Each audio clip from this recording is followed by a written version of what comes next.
1 Kings 20. Then Ben-Hadad, king of Aram, mustered his entire army, accompanied by 32 kings with their horses and chariots. He went up and besieged Samaria and attacked it. He sent messages into the city to Ahab, king of Israel, saying, "This is what Ben-Hadad says, your silver and gold are mine, and the best of your wives and children are mine." The king of Israel answered, "Just as you say, my lord the king, I and all I have are yours." The messengers came again and said, "This is what Ben-Hadad says. I sent to demand your silver and gold, your wives and your children, but about this time tomorrow I am going to send my officers to search your palace and the houses of your officials. They will seize everything you value and carry it away." The king of Israel summoned all the elders of the land and said to them, "See how this man is looking for trouble. When he sent for my wives and my children, my silver and my gold, I did not refuse him."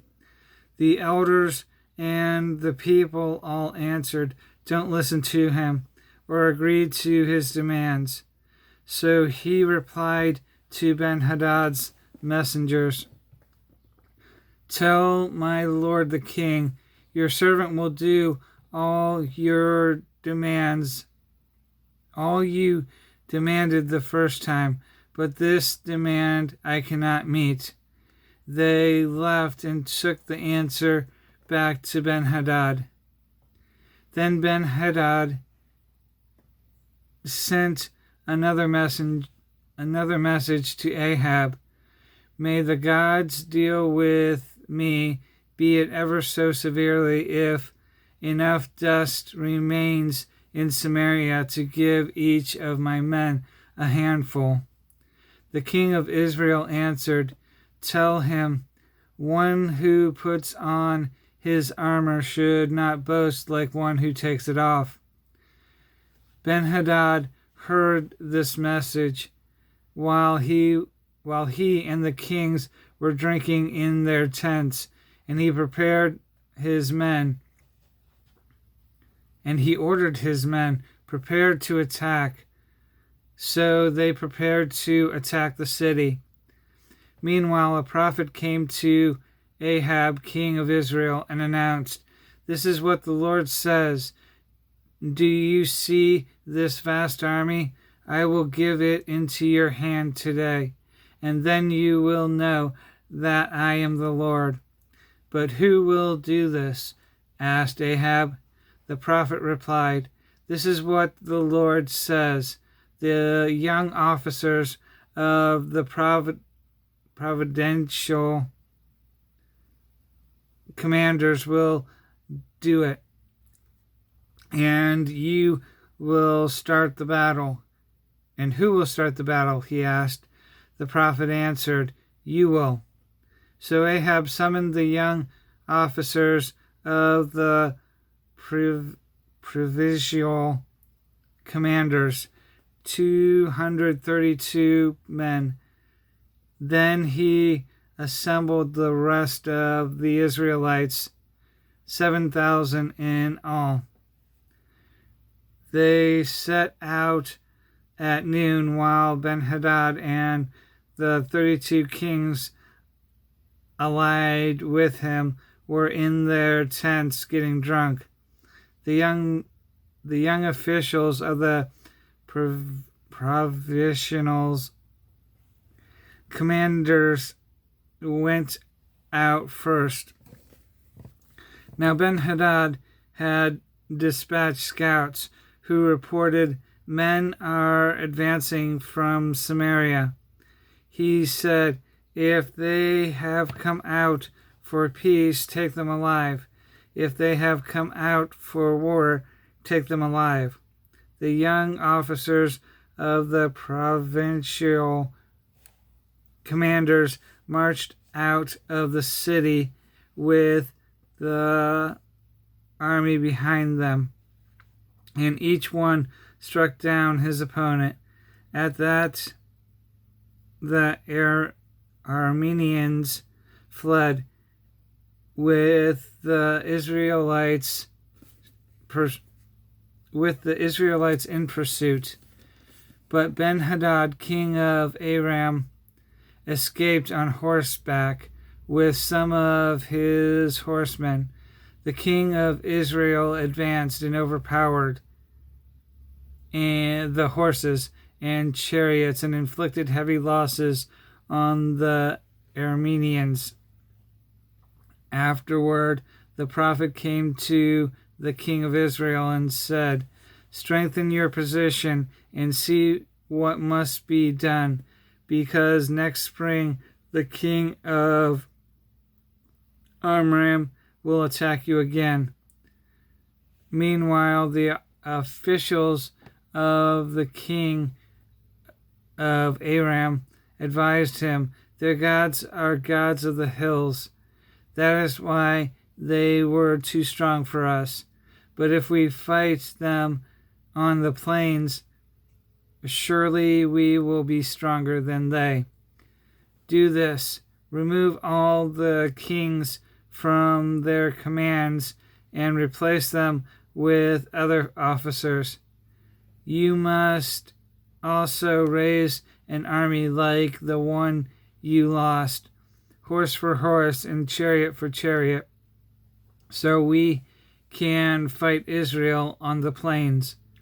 Then surely we will be stronger than they." He agreed with them and acted accordingly. The next spring, Ben-Hadad mustered the Arameans and went up to Aphek to fight against Israel. When the Israelites were also mustered and given provisions, they marched out to meet them. The Israelites camped opposite them with 2 small flocks of goats, while the Arameans covered the countryside. The man of God came up and told the king of Israel, "This is what the Lord says, because the Arameans think the Lord is a God of the hills and not a God of the valleys. I will deliver this vast army into your hands, and you will know that I am the Lord." For 7 days they camped opposite each other, and on the 7th day the battle was joined. The Israelites inflicted 100,000 casualties on the Aramean foot soldiers in 1 day. The rest of them escaped to the city of Aphek, where the wall collapsed on 27,000 of them. And Ben-Hadad fled to the city and hid in an inner room.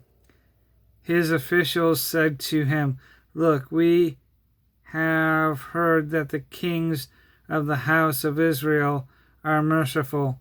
Let us go to the king of Israel with sackcloth around our waist and rope around our heads. Perhaps he will spare your life."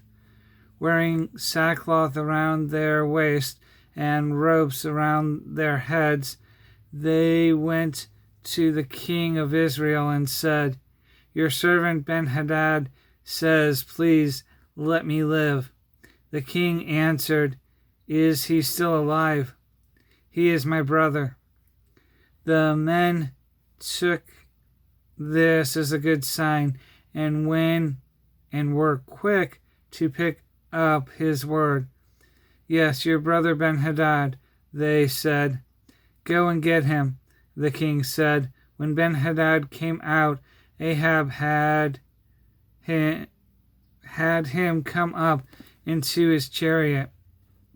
I will return the cities my father took from your father, Ben-Hadad offered. You may set up your own market areas in Damascus, as my father did in Samaria. Ahab said, on the basis of a treaty, I will set you free. So he made a treaty with him and let him go.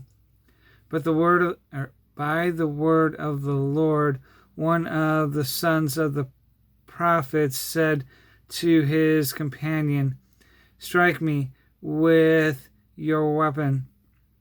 But the man refused. So the prophet said, because you have not obeyed the Lord, as soon as you leave me, a lion will kill you.